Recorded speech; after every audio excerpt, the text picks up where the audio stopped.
Hello and welcome to Nandan Talks Tech. I'm Nandan, and today we'll be talking about the Apple Spring Loaded event, which introduced a bunch of new products, starting with the purple new iPhone 12 and 12 mini, a spec bump on the Apple TV 4K with a new remote, a new product category called AirTags used to locate missing items like keys or bags, new iPad Pro models using the M1 chip they introduced in the base model Max back in November, including a mini LED display on the 12.9-inch model, and a new 24-inch iMac redesigned from the ground up, also featuring the M1 chip. I'll get to almost everything else in other videos, but today I just want to focus on the iMac, so that you don't miss any of the follow-up videos about the AirTags, the updated Apple TV 4K, and the iPad Pros. Make sure to hit like and subscribe, and let's get started.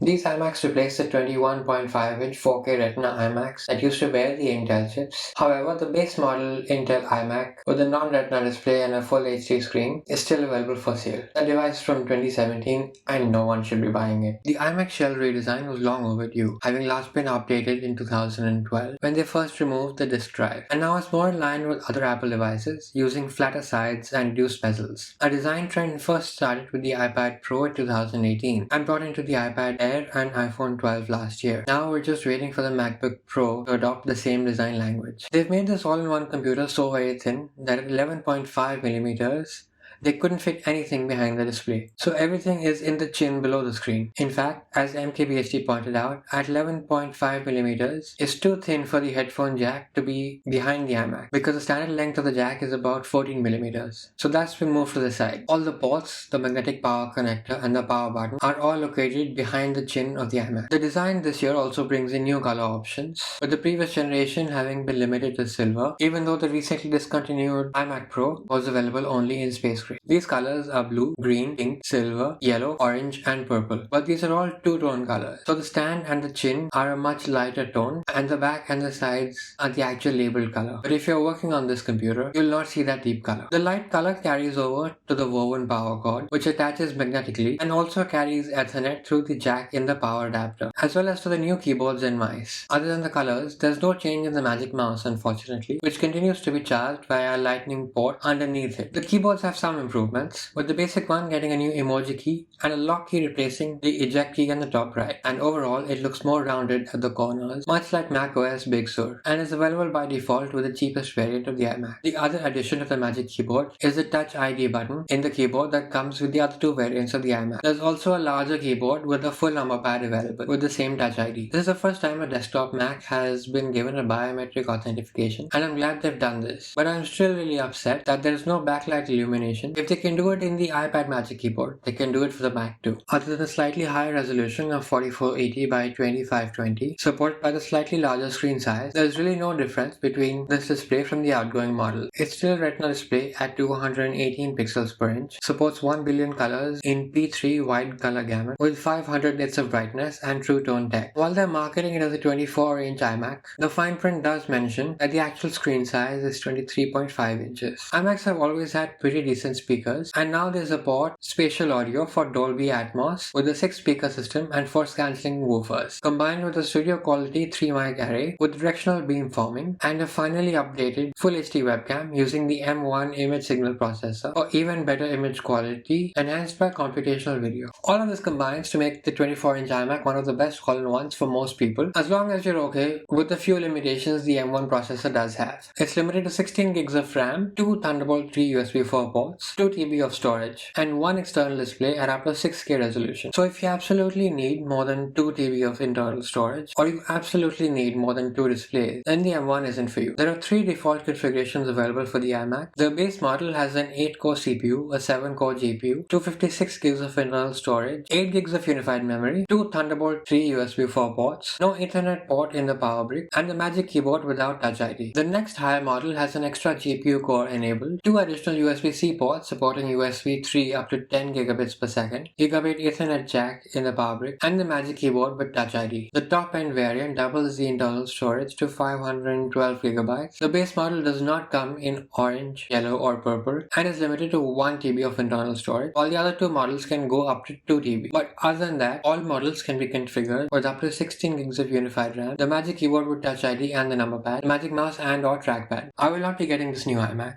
but it makes me hopeful for the redesign of the 14-inch MacBook Pro, which with an M1 or higher chip and a mini LED display like on the iPad Pro will be something else.